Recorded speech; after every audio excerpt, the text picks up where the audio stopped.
Hey guys, it's Victoria.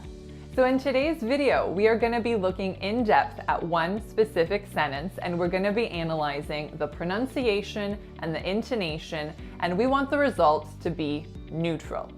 So when I say neutral, I want it to be really clear that there is not one and only one way to speak in North America to sound neutral. There are many different sub-dialects based on your region, your cultural group, just your idiolect. So there's many things that could be considered neutral depending on who's asking, right? So for the purposes of this video, I'm simply defining neutral as an accent that is from North America and not from a really specific region like Texas or Boston. You get the idea. So let's get right into it, you guys. Our sentence today has the following words. Did you like the presentation? So let's look at each word one by one to start and talk about the pronunciation. So our first word is did. Pretty simple. The thing you need to remember in this word is that that vowel is lax. So it's not did, it's did. The next word is you. So this begins with a y consonant and it glides right into that oo moving diphthongized vowel. So far we have did, you. The next word is like. Nothing too fascinating happening here either, only one vowel, and that vowel is a really low frequency vowel. The sound that it makes is I. And depending on your region, you may hear some subtle differences in how this vowel is produced, but how I say it is just how I did, I. The next word, the. So make sure that those letters TH make a V voiced sound. That's a fricative, meaning continuous airflow.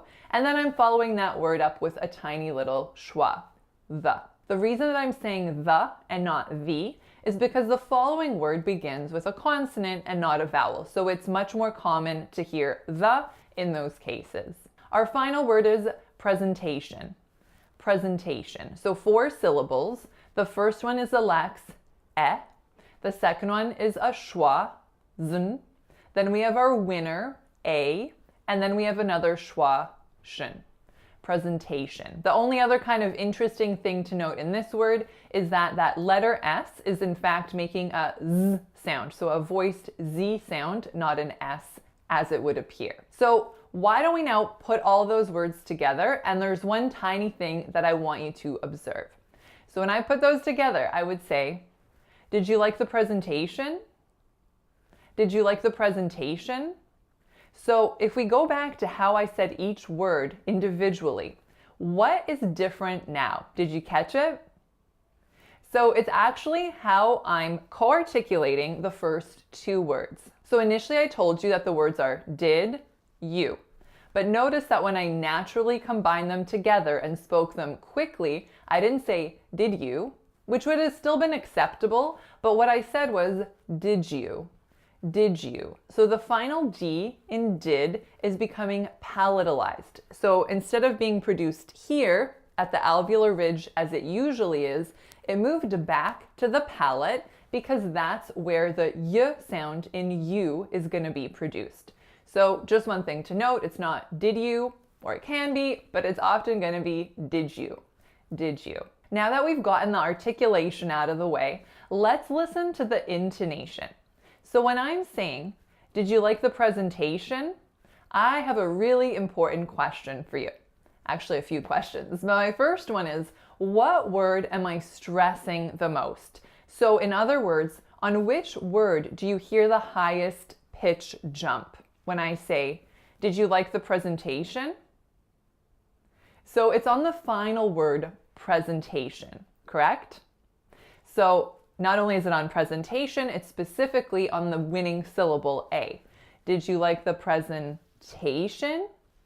So here is my follow-up question, and this is where I would say 90% of my clients' gut instinct is wrong, okay? So let's see if you get this.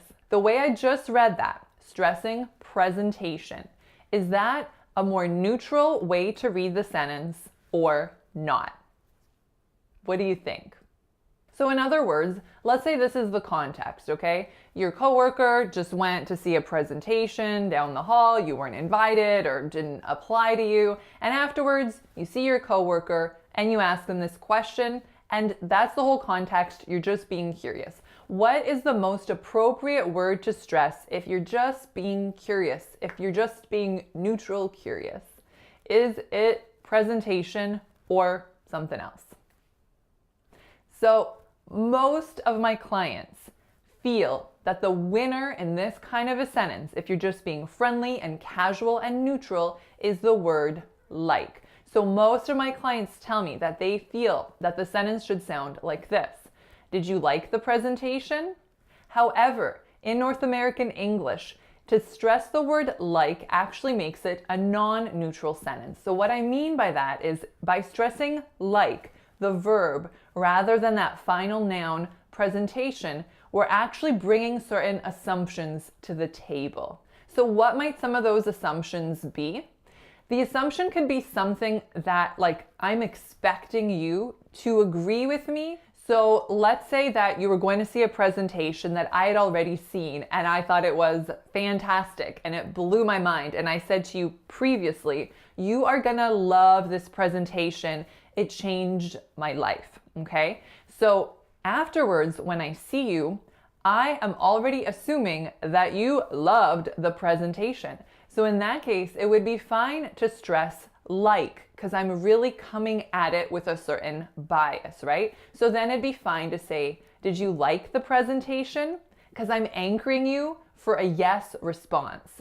However, if the context is what I mentioned previously and there's nothing fancy going on, there was no presupposition, you just went to the meeting, to the conference, whatever, you're coming out, it would be most neutral for me to stress presentation. So I hope this example illustrated for you guys that even if your articulation may be perfect, the word that you choose to stress can have a really big impact on your listeners' understanding of the nuance of the situation. So I hope that you enjoyed today's short little video. If so, let me know in the comments below and I'll see you next time. Bye.